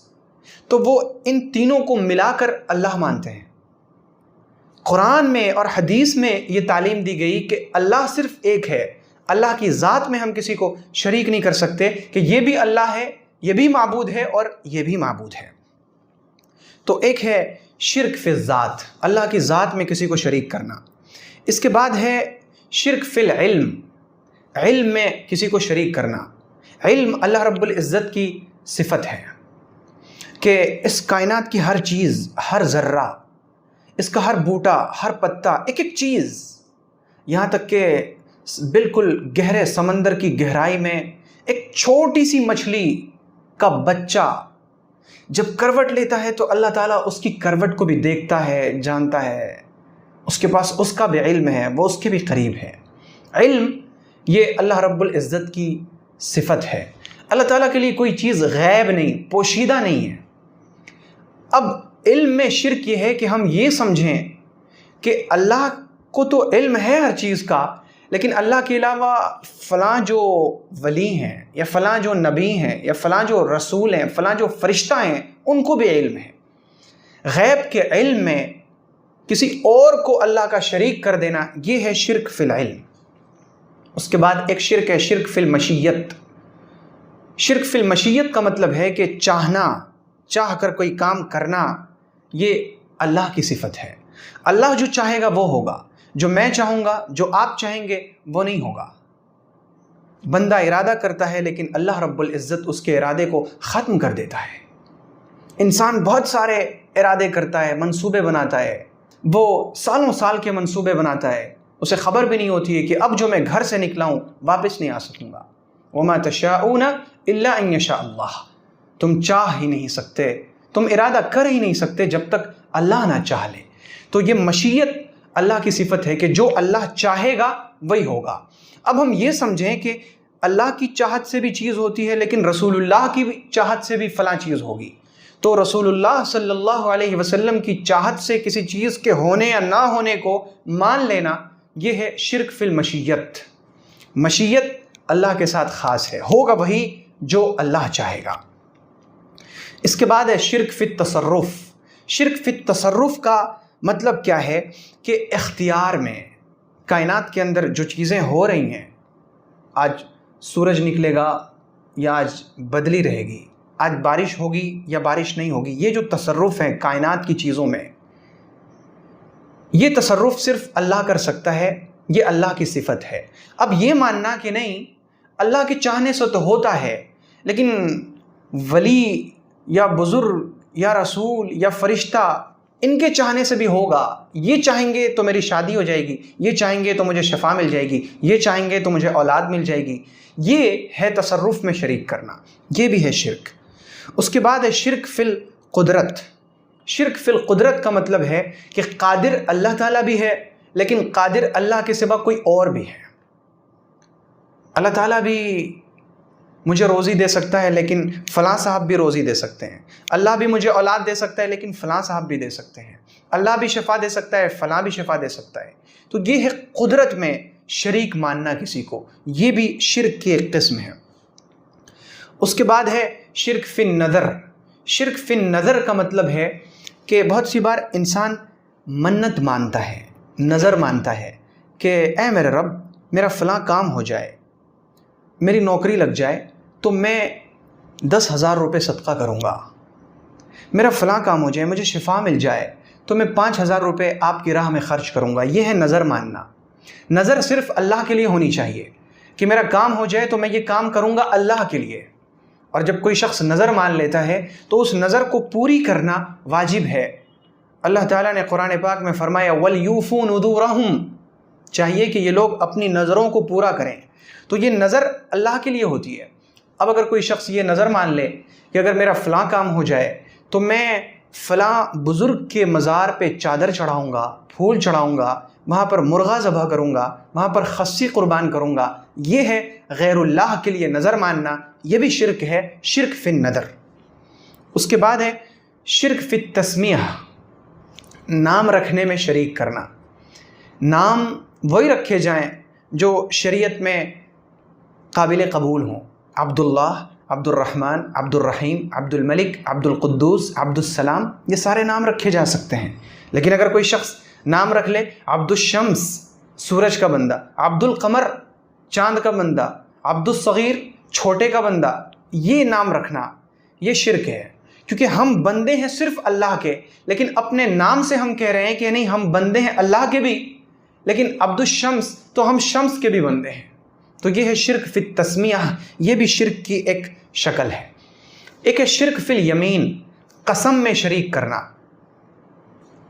یہ قسم میں شریک کرنے کا مطلب یہ ہے کہ قسم صرف اللہ کی کھائی جا سکتی ہے اور کلام اللہ کی کھائی جا سکتی ہے۔ قرآن کی قسم، اللہ کی کتاب کی، اللہ کا جو کلام ہے قرآن، اس کی قسم کھائی جا سکتی ہے، اور اللہ کی قسم یہ بھی کھائی جا سکتی ہے۔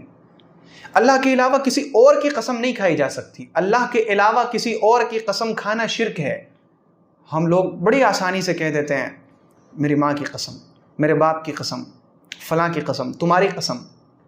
یہ قسمیں کھانا، جس کی قسم ہم کھا رہے ہیں اسے ہم شریک ٹھہرا رہے ہیں، کیونکہ قسم کے لائق صرف اللہ ہے۔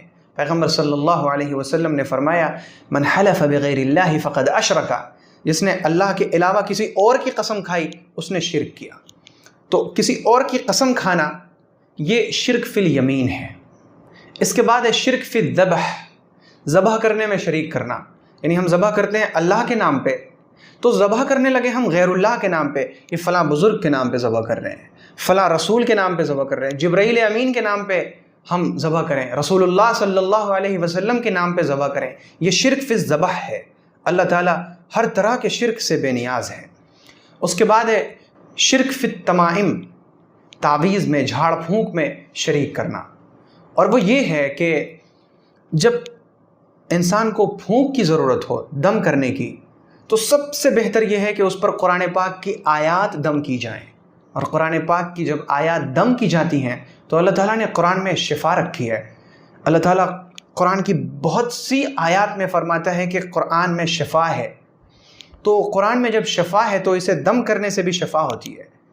اب اگر کوئی ایسی تعویذ لکھی جائے جس میں بہت سارے نمبرز ہوں اور ان نمبر کی حقیقت ہمیں نہیں معلوم کہ ان نمبرات کے راز کیا ہیں، یا ایسے الفاظ لکھے جائیں جس کا معنی ہمیں پتہ ہی نہیں، یملیخا، تملیخا، شخلیخا، یہ اس طرح کے الفاظ، عجیب و غریب سے الفاظ لکھ کر اسے لٹکا دیا جائے، تو یہ شرک فی التمائم ہے۔ یہ تعویذ لٹکانا یہ شرک ہے۔ اور اذ المنیۃ انشبت اظفارها الفیت الف تمیمۃ لا تنفع، جب تقدیر اپنا فیصلہ کر چکتی ہے، اللہ کے یہاں سے معاملہ چل چکتا ہے، تو پھر ہزاروں تعویذیں بھی آپ لٹکا لیں، کوئی چیز فائدہ نہیں پہنچا سکتی۔ جب کبھی کسی طرح کا کوئی مسئلہ ہو، نماز کی طرف رجوع کیجئے، واستعینوا بالصبر والصلاۃ، مدد چاہو صبر سے اور نماز سے، اور پھر اپنے اوپر آنے والی جو مصیبتیں اس کو صدقہ سے ہٹائیں۔ یہ کیا ہے کہ ہم تعویذ گنڈوں میں، جھاڑ پھونک میں علاج تلاش کرتے ہیں، تو ایسی چیز پہن کر لٹکانا، ایسی چیز پہننا جس کے اندر نمبرز ہوں جن کی حقیقت ہمیں نہیں معلوم، یا ایسے الفاظ ہوں جن کی حقیقت ہمیں نہیں معلوم، یہ ہے شرک فی التمائم۔ اس کے بعد ہے شرک فی التوسل، اللہ کے لیے، اللہ کے پاس پہنچنے کے لیے کسی کا وسیلہ تلاش کرنا۔ وہ جو مشرکین مکہ تھے ان سے کہا جاتا تھا تم ان کی عبادت نہ کرو، تو وہ کہتے تھے ما نعبدهم الا ليقربونا الى الله زلفا، ارے ہم ان کی عبادت کہاں کرتے ہیں، وہ تو ہم چڑھاوے وغیرہ انہیں اس لیے چڑھاتے ہیں تاکہ یہ ہمیں اللہ تک پہنچا دیں۔ ابھی بھی آپ دیکھیں ان لوگوں کو جو ڈیوڑیوں پر جاتے ہیں، جو بہت سارے مقامات پر جاتے ہیں، اپنی مرادیں، اپنی ضرورتیں، اپنی حاجتیں رکھتے ہیں، ان سے آپ کہیے کہ یہ سب شرک ہے تو وہ کہتے ہیں کہ نہیں، ہم ان کی عبادت کہاں کرتے ہیں، ہم تو اللہ کی عبادت کرتے ہیں، ان کے در پر تو اس لیے جاتے ہیں تاکہ یہ ہمیں اللہ تک پہنچا دیں، یہ اللہ کے پاس ہماری سفارش کر دیں۔ اللہ کے پاس ہماری ضرورت کو پہنچانے کے لیے کسی سفارشی کی کوئی ضرورت نہیں۔ اللہ تعالیٰ تو ڈائریکٹ کہتا ہے وَإِذَا سَأَلَكَ عِبَادِي عَنِّي فَإِنِّي قَرِيب، اے محمد صلی اللہ علیہ وسلم جب آپ سے میرے بندے میرے بارے میں پوچھیں تو میں قریب ہوں۔ اللہ نے یہ بھی نہیں فرمایا کہ اے محمد آپ کہہ دیں کہ میں قریب ہوں، یہ بھی نہیں فرمایا، اللہ نے ڈائریکٹ فرمایا کہ میں قریب ہوں۔ تو اللہ تک پہنچنے کے لیے کسی وسیلے کی ضرورت نہیں، اللہ چاہتا ہے کہ آپ ڈائریکٹ اس سے بات کریں، اللہ چاہتا ہے کہ آپ بلا واسطہ اس سے کہیں، اللہ چاہتا ہے کہ وہ آپ کو دیکھے کہ آپ اس کے سامنے ہاتھ اٹھا کر، ہاتھ پھیلا کر، آنکھوں میں آنسو لے کر اس سے مانگ رہے ہوں، وہ چاہتا ہے کہ وہ آپ کی سسکیاں سنیں، وہ چاہتا ہے کہ آپ اس کے سامنے اپنی مرادیں رکھیں، وہ چاہتا ہے کہ آپ اپنی منتیں اس کے سامنے پیش کریں، وہ چاہتا ہے کہ وہ آپ کو سجدوں میں گڑ گڑاتا ہوا دیکھے، وہ چاہتا ہے کہ آپ کی آہ و بکا سنے، پھر وہ آپ کو پیار سے اپنی رحمت کے سائے میں ڈھانپ لے اور آپ کو وہ تمام چیزیں عطا فرما دے جو چیزیں آپ چاہتے ہوں۔ تو یہ سب شرک کی اقسام ہیں، اور شرک اپنی تمام قسموں کے ساتھ اللہ کو سخت ناپسند ہے، اس قدر ناپسند کہ اللہ تمام گناہوں کو معاف کر سکتا ہے لیکن شرک کو اللہ کبھی بھی معاف نہیں کرے گا۔ تو پیغمبر صلی اللہ علیہ وسلم نے اس صحابی سے فرمائے کہ تم اللہ کی عبادت کرنا، شرک نہ کرنا، نماز قائم کرنا، زکوٰۃ دینا اور روزے رکھنا رمضان کے، تم یہ 5 کام کرنا۔ اس نے کہا یا رسول اللہ، نہ میں زیادہ کروں گا نہ کم، یعنی آپ نے مجھے جو کچھ بتایا میں اس کا پابند رہوں گا۔ پیغمبر صلی اللہ علیہ وسلم نے فرمایا کہ جسے یہ پسند ہو کہ وہ کسی جنتی کو دیکھے تو اسے دیکھ لے، یعنی یہ شخص جنت میں جائے گا۔ یہ بڑی خوشخبری تھی ان صحابی کے لیے جو دیہات سے تشریف لائے تھے کہ اللہ کے نبی نے صلی اللہ علیہ وسلم نے صحابہ کرام کی مجلس میں فرما دیا کہ یہ شخص جنتی ہے۔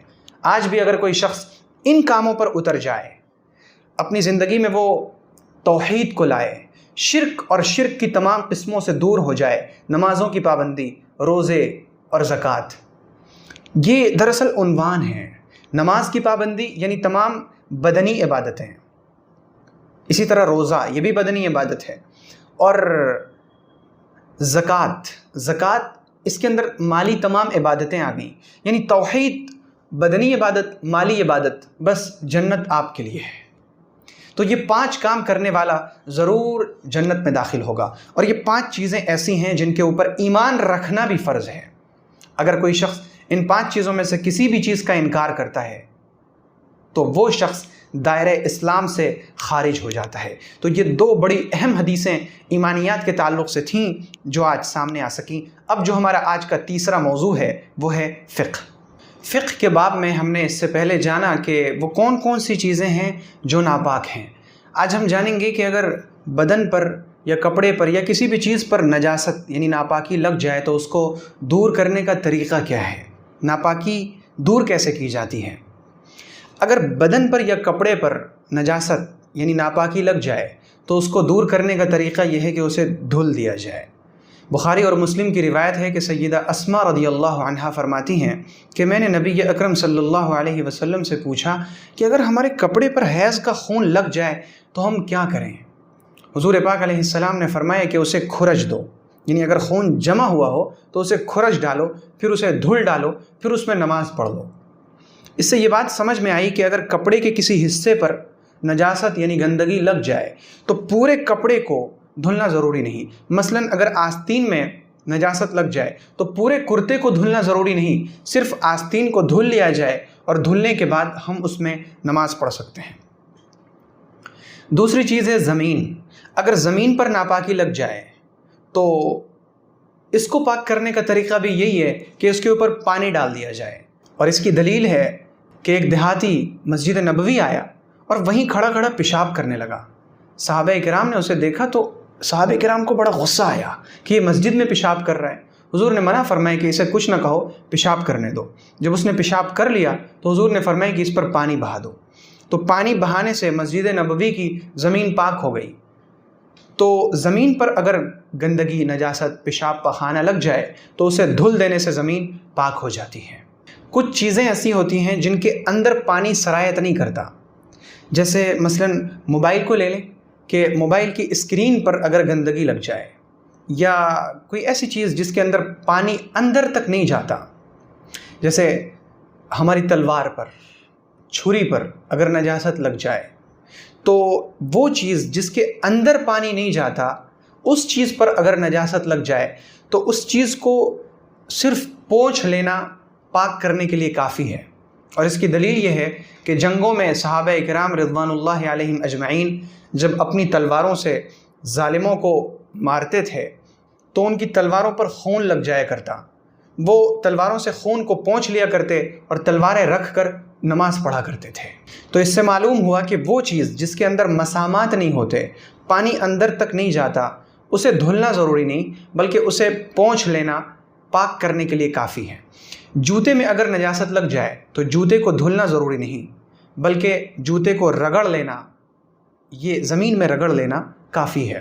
اور اس کی دلیل مسند احمد کی حضرت ابو سعید رضی اللہ عنہ سے مروی وہ روایت جس میں وہ فرماتے ہیں کہ حضور نبی اکرم صلی اللہ علیہ وسلم ہمیں نماز پڑھا رہے تھے، آپ نے نماز میں اپنا جوتا اتار لیا تو ہم سب نے بھی اپنے اپنے جوتے اتار لیے۔ بعد میں حضور نے پوچھا کہ تم نے اپنے جوتے کیوں اتار لیے؟ ہم صحابہ نے عرض کیا یا رسول اللہ آپ نے اتار لیے تھے اسی لیے۔ حضور پاک علیہ السلام نے فرمایا کہ دراصل میرے جوتے میں گندگی لگی تھی، یعنی نجاست لگی تھی، جبرائیل نے آ کر مجھے بتایا تو میں نے اپنا جوتا اتار لیا۔ تم یاد رکھو کہ تم میں سے جب کوئی شخص مسجد میں آئے تو وہ اپنے جوتے کو پلٹ کر دیکھ لے، اگر گندگی لگی ہو تو وہ اسے رگڑ کر صاف کر لے۔ جوتے میں نماز پڑھنا یہ جائز ہے، بلکہ بعض روایات میں پیغمبر صلی اللہ علیہ وسلم نے یہاں تک فرمایا کہ ہماری نماز اور یہودیوں کی نماز کے درمیان فرق یہ ہے کہ وہ جوتوں میں نماز نہیں پڑھتے اور ہم جوتوں میں نماز پڑھتے ہیں۔ تو ایسے جوتے جو مڑ جائیں اور جو صاف و شفاف ہوں، ان جوتوں کو پہن کر نماز پڑھنا درست ہے۔ جوتوں میں اگر گندگی لگ جائے تو اسے پاک کرنے کے لیے دھلنا ضروری نہیں، بلکہ اسے رگڑ لینا، پونچھ لینا کافی ہے۔ تو یہ فقہ کے باب میں نجاست یعنی ناپاکی کو دور کرنے کا طریقہ کیا ہے وہ ہم نے آج سیکھا۔ آج کا جو ہمارا اگلا موضوع ہے وہ ہے نبی اکرم صلی اللہ علیہ وسلم کی سیرت۔ نبی اکرم صلی اللہ علیہ وسلم جب اس دنیا میں تشریف لائے، جب آپ پیدا ہوئے تو آپ کی پیدائش سے کچھ مہینہ پہلے آپ کے والد حضرت عبداللہ مدینہ طیبہ گئے تھے اور وہیں وہ بیمار ہو گئے اور وہیں ان کی وفات ہو چکی تھی۔ تو جب آپ علیہ السلام پیدا ہوئے تو آپ یتیم پیدا ہوئے۔ آپ علیہ السلام کو سب سے پہلے آپ کی والدہ سیدہ آمنہ رضی اللہ عنہا نے دودھ پلایا، اور اس کے بعد ابو لہب کی ایک لونڈی تھی، ایک باندی، جس کا نام ثویبہ تھا۔ ثویبہ، بہت سے لوگ اسے صوبیہ کہتے ہیں، صوبیہ نہیں بلکہ اس کا نام ثویبہ تھا۔ ثویبہ نے آپ علیہ السلام کو دودھ پلایا۔ ثویبہ نے اس سے پہلے حضرت حمزہ رضی اللہ عنہ کو بھی دودھ پلایا تھا۔ تو اس طرح سے حضور نبی اکرم علیہ السلام اور حضرت حمزہ دونوں رضاعی بھائی بھی ہو گئے، حالانکہ دونوں چچا اور بھتیجا ہیں۔ حضرت حمزہ چچا ہیں اور نبی اکرم علیہ السلام بھتیجا ہیں، لیکن ثویبہ کے رشتے سے دونوں رضاعی بھائی ہو گئے۔ عربوں میں یہ دستور تھا کہ وہ اپنے بچوں کو پرورش کے لیے دیہاتوں میں بھیج دیا کرتے، اور اس سے ان کا مقصد یہ ہوتا کہ دیہات کی جو صاف ستھری، شستہ اور شائستہ زبان ہے وہ زبان بچہ سیکھ سکے، فصیح اللسان ہو، اور اسی طرح سے وہ جب دیہات میں پرورش پائے تو اس کے ہڈی پٹھے وغیرہ خوب مضبوط ہوں اور وہ بہادر ہو۔ چنانچہ اسی روایت کے مطابق نبی اکرم صلی اللہ علیہ وسلم سیدہ حلیمہ سعدیہ بنت ابی ذؤیب کے گھر بنی سعد میں تشریف لائے۔ حضرت حلیمہ فرماتی ہیں کہ میں نے حضور کی خوب برکتوں کا مشاہدہ کیا۔ جب میں حضور پاک علیہ السلام کو لینے کے لیے گئی تھی، اس وقت میری صورتحال یہ تھی کہ میری اونٹنی بہت کمزور تھی، اور اسی طرح سے جو ہماری مالی حالت تھی وہ بھی بہت کمزور تھی۔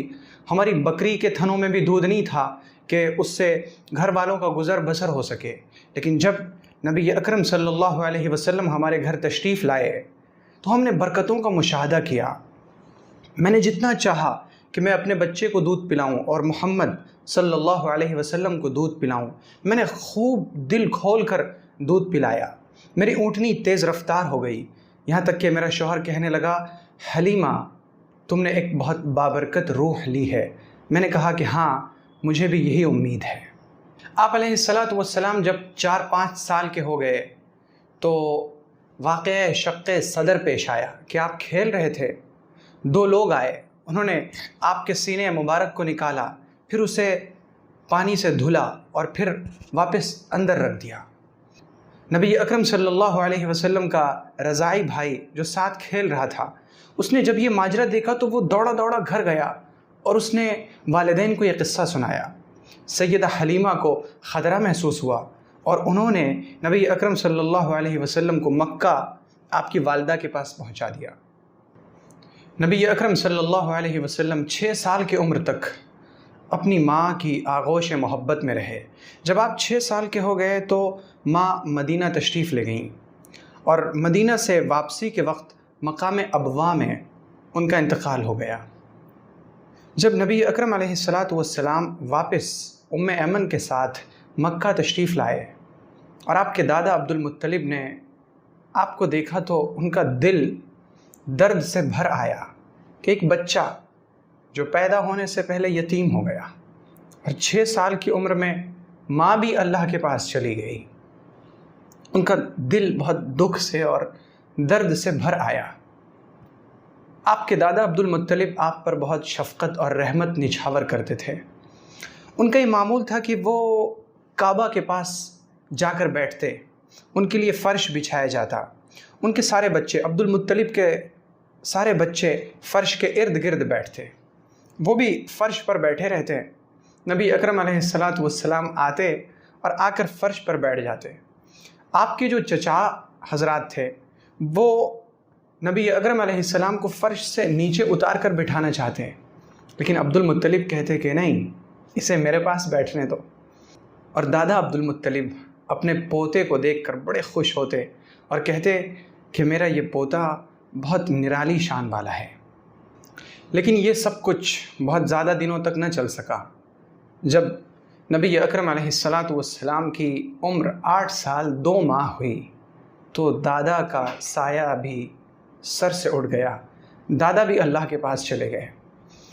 جب حضور دادا کی میت کے ساتھ چل رہے تھے تو آپ کی آنکھوں سے آنسو رواں تھے۔ آپ خود ذرا سوچیں کہ ایک بچہ جو پیدا ہونے سے پہلے یتیم ہو گیا، ابھی وہ 6 سال کا تھا کہ والدہ بھی چلی گئیں، رخصت ہو گئیں، اور اب وہ 8 سال کا ہے تو جان سے بھی زیادہ عزیز رکھنے والا دادا بھی رخصت ہو گیا۔ اس بچے کے دل پر کیا گزرتی ہوگی؟ ہم کبھی اس درد کو محسوس کرنے والے بنے؟ ہم کبھی یہ سوچیں کہ ہم جو اپنی زندگی کی چھوٹی چھوٹی مصیبتوں اور پریشانیوں سے گھبرا جاتے ہیں، ہم ذرا سوچیں کہ ہم پر جو حالات آتے ہیں، کیا یہ حالات نبی اکرم علیہ السلام کے اوپر آئے ہوئے حالات سے زیادہ ہیں؟ ہرگز نہیں، بالکل نہیں۔ یہ نبی اکرم علیہ السلام کی سیرت کا ایک چھوٹا سا حصہ آج کی اس مجلس میں بیان ہو سکا۔ آج کا جو ہمارا اگلا موضوع ہے وہ ہے تزکیہ۔ تزکیہ میں ایک صفت ہے جسے ہمیں اپنے اندر لانے کی ضرورت ہے، وہ ہے مصیبتوں پر صبر۔ مصیبتوں پر صبر، صبر کے معنی ہے جمنا، اور مصیبتوں پر صبر کا مطلب ہے کہ جب بھی کوئی مصیبت آئے تو مصیبت آنے کے فوراً بعد اللہ رب العزت کی اطاعت، فرما برداری اور شکر پر جمے رہنا، اللہ کا شکوہ نہ کرنا، واویلا نہ کرنا، مصیبت کی وجہ سے نماز، روزے اور فرائض میں کمی اور کوتاہی نہ کرنا۔ ایسا نہ ہو کہ کسی عزیز کا انتقال ہو گیا اور ہم نے غم میں نماز چھوڑ دی، یہ صبر نہیں ہے، یہ صبر کے خلاف ہے۔ صبر کا مطلب ہے کہ مصیبت آنے کے فوراً بعد شکوہ شکایت سے دور رہ کر فرائض اور واجبات کو اسی طرح ادا کرنا جس طرح ہم اچھی حالت میں ادا کر رہے تھے، یہ ہے صبر۔ جو لوگ مصیبتوں پر صبر کرتے ہیں، اللہ رب العزت نے ان کے لیے فرمایا ہے کہ وہ لوگ جنہیں اگر کوئی مصیبت پہنچے تو وہ کہتے ہیں انا للہ و انا الیہ راجعون، یہ لوگ جو صبر کرنے والے ہیں، اولئک علیہم صلوات من ربہم، ان کے اوپر اللہ کی طرف سے رحمتیں نازل ہوتی ہیں، ان کے اوپر اللہ کی طرف سے خاص عنایات ہوتی ہیں، ورحمہ، اور خصوصی رحمت ہوتی ہے، وَأُولَئِكَ هُمُ الْمُهْتَدُونَ، اور یہ لوگ ہدایت یافتہ ہوتے ہیں۔ یعنی جو اللہ کی طرف سے ہدایت پر ہوتے ہیں وہی صبر کرتے ہیں، اور جو صبر کرتے ہیں وہ اللہ کی طرف سے ہدایت پر ہوتے ہیں۔ اور اللہ تعالیٰ نے قرآن پاک میں فرمایا ان اللہ مع الصابرین، اللہ تعالیٰ صبر کرنے والے کے ساتھ ہے۔ اللہ نے یہ کہیں نہیں فرمایا کہ میں شکر کرنے والے کے ساتھ ہوں، شکر سے نعمتیں بڑھتی ہیں، شکر سے اللہ خوش ہوتا ہے، لیکن اللہ کی جو معیت ملتی ہے، اللہ کا ساتھ، اللہ کا تقرب، اللہ کی نزدیکی، وہ صبر کے ساتھ ہے۔ جب بندہ صبر کرتا ہے تو اسے اللہ کی معیت ملتی ہے۔ ہم بھی صبر کی عادت ڈالیں، جب بھی کوئی مصیبت آئے ہم کہیں انا للہ و انا الیہ راجعون۔ اور ہمارے نبی اکرم صلی اللہ علیہ وسلم کی سنتوں سے یہ بات ثابت ہوتی ہے کہ اگر لائٹ بھی چلی جائے، بتی بھی بجھ جائے، چراغ بھی اگر گل ہو جائے تو اس وقت بھی ہم پڑھیں انا للہ و انا الیہ راجعون۔ ہم بہت سی بار دنیا میں اس قدر کھوئے رہتے ہیں کہ چھوٹی سی بات پر یا بڑی سی بات پر ہم عجیب و غریب طرح کے جملے کہتے ہیں. ان جملوں کو کہنے کے بجائے ہم کہا کریں انا للہ و انا الیہ راجعون، کہ ہم اللہ ہی کے لیے ہیں اور ہم اللہ ہی کی طرف لوٹ کر جائیں گے. یعنی یہ جو میرا جسم ہے، یہ جو میری جان ہے، یہ جو میری روح ہے، میرے ہاتھ، میرے پاؤں، میری زبان، میری ناک، میرے کان، میری آنکھیں، میرا سر، یہ سب کچھ اللہ کی ملکیت میں ہے. اگر اس جان میں کوئی کمی آ جائے تو ہم کہیں کہ ہم اللہ کے لیے ہیں. اللہ کی جو چیز تھی اللہ نے واپس لے لی. ان للہ ما اخذ ولہ ما اعطا، اللہ ہی کے لیے ہے وہ چیز جو اس نے لے لی اور اللہ ہی کے لیے ہے وہ چیز جو اس نے دے دی، اور ہر چیز اس کے پاس لکھی ہوئی ہے. وَإِنَّا إِلَيْهِ راجعون، اور ہم اسی کی طرف لوٹ کر جائیں گے. تو اگر ہمارا کوئی عزیز مر گیا ہم بھی اسی کی طرف لوٹ کر جائیں گے. اگر ہمارے کسی رشتہ دار کا انتقال ہو گیا، اگر ہمارا بچہ فوت پا گیا تو کیا ہوا؟ وہ اللہ کے پاس گیا، ہم بھی اللہ ہی کی طرف لوٹ کر جائیں گے. ہماری دولت ختم ہو گئی، اللہ کے پاس چلی گئی، ہم بھی اللہ ہی کے پاس جائیں گے. تو یہ جملہ کہنا یہ سنت ہے اور صبر کرنا فرض ہے. تو ہم مصیبتوں میں صبر کریں. اور یہ صبر کی صفت پیدا کیسے ہوگی؟ وہ اس طرح سے ہوگی کہ چھوٹی چھوٹی چیزوں پر، جو مصیبت کی چیز ہو، پریشانی کی چیز ہو، دکھ کی چیز ہو، ہم ان حالات میں اپنے آپ کو صبر کا عادی بنانے کی کوشش کریں. اپنی زبان کو بند کر لیں، کہیں تو صرف انا للہ و انا الیہ راجعون، اور اس وقت ہم اللہ کی اطاعت پر جمے رہیں. تو اس طرح سے صبر کی یہ صفت ہمارے اندر انشاءاللہ آئے گی. اب جو آج کا ہمارا آخری موضوع ہے وہ ہے تجوید. قرآن پاک تجوید کے ساتھ ہم نے اس سے پہلے عربی کے حروف سیکھیں. اب ہم یہ سیکھیں گے کہ کون سے حروف کہاں سے ادا ہوتے ہیں. سب سے پہلے ہم ان حروف کے مخارج اب سیکھنے کی کوشش کرتے ہیں انشاءاللہ. بسم اللہ الرحمن الرحیم. الف کا جو مخرج ہے وہ ہے منہ کا خالی حصہ. جیسے ہم بولتے ہیں کہ تا، تو تا کے بعد جو آ کی آواز نکلی وہ منہ کے خالی حصے سے نکلی، تو وہی ہے الف. ظاہر سی بات ہے کہ اس سے پہلے بھی میں عرض کر چکا ہوں کہ اگر الف پر زبر، زیر یا پیش ہو تو وہ الف نہیں ہوتا بلکہ وہ حمزہ ہوتا ہے. با ہونٹوں کے دو حصے ہوتے ہیں. ایک حصہ ہے اندر جو گیلا رہتا ہے اور ایک حصہ ہے باہر والا جو خشک رہتا ہے، سوکھا رہتا ہے. با، تو دونوں ہونٹوں کا جو تر حصہ ہے، گیلا والا حصہ، ان دونوں کو ملا کر پھر جدا کر دینے سے با کی آواز نکلتی ہے. با ہونٹوں کے تر حصے سے، گیلے والے حصے سے. تا زبان کی نوک کو اوپر کے جو دانت ہیں ان کی جڑ میں لگانے سے تا ادا ہوتی ہے. تا. سا یہ جو سا ہے یہ دونوں دانتوں کو بند کرنے کے بعد زبان کو دونوں دانتوں کے بیچ میں لگائیں گے. سا. جیم میں زبان کا جو درمیانی حصہ ہے، اندر میں بیچ والا حصہ، اس کو اوپر تالو میں لگانے سے جیم کی آواز نکلتی ہے.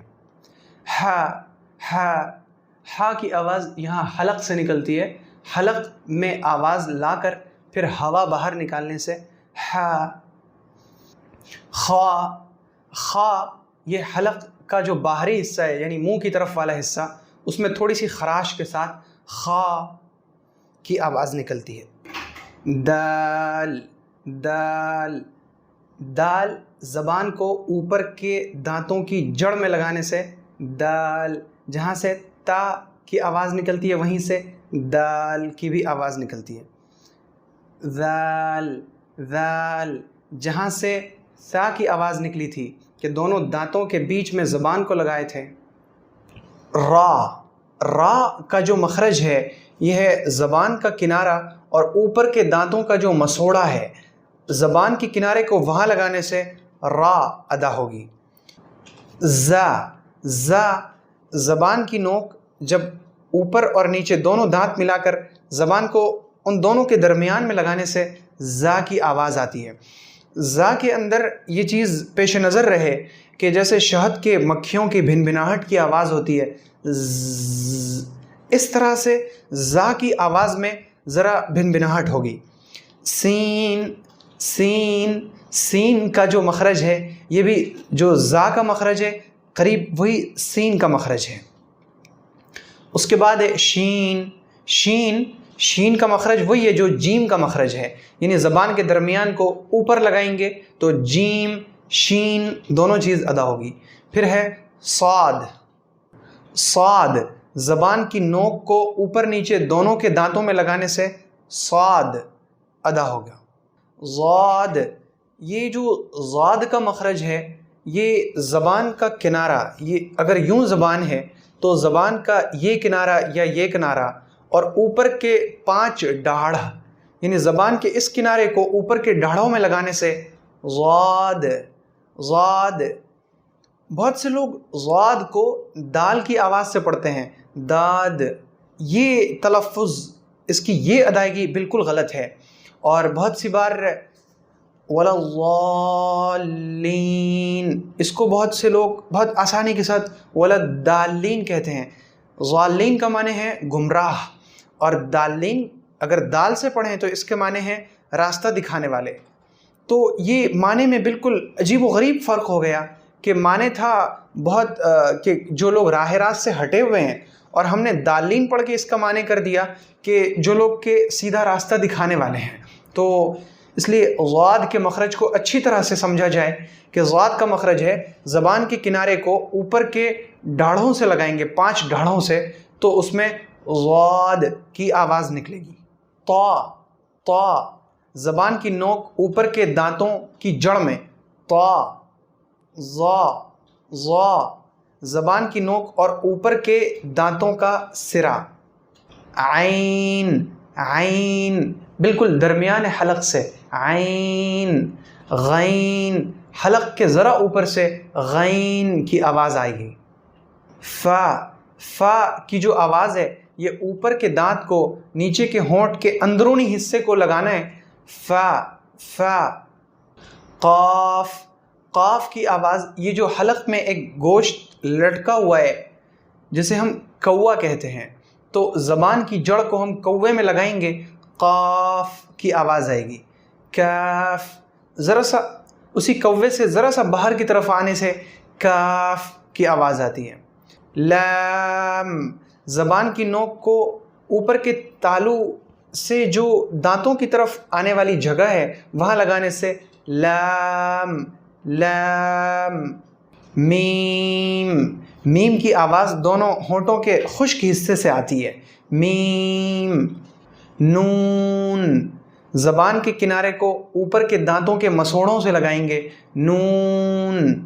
واو، ہونٹوں کو صرف گول کرنے سے واو کی آواز آتی ہے۔ ہا، یہ حلق کے بالکل نچلے حصے سے جو سینے کی طرف ہے یہاں سے ہا۔ حمزہ، جہاں سے ہا کی آواز آئی وہیں سے حمزہ کی بھی آواز آئے گی۔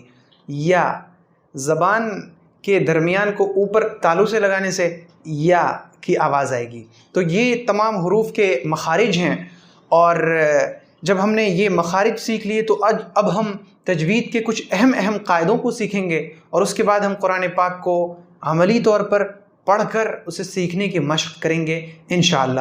اللہ رب العزت ہمارے لیے قرآن پاک کو سیکھنا، قرآن پاک کو سمجھنا، حدیث پاک کو سیکھنا، فقہ کو سیکھنا، ان تمام چیزوں کو عمل میں لانا، اور خاص طور سے ہمارے لیے آسان بنائی کہ ہم ایک اچھے انسان بن جائیں، اپنا ہم تزکیہ کر لیں۔